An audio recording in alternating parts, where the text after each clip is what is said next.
Alright, so I'm done wiping it out.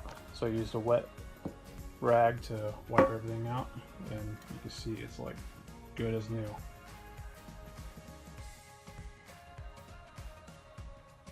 And this is the 10-inch copper shaft. I've tried everything else to get that pan cleaned, including even letting it soak in dishwasher soap, and I didn't even budge that grease. But this Easy Off oven cleaner, amazing.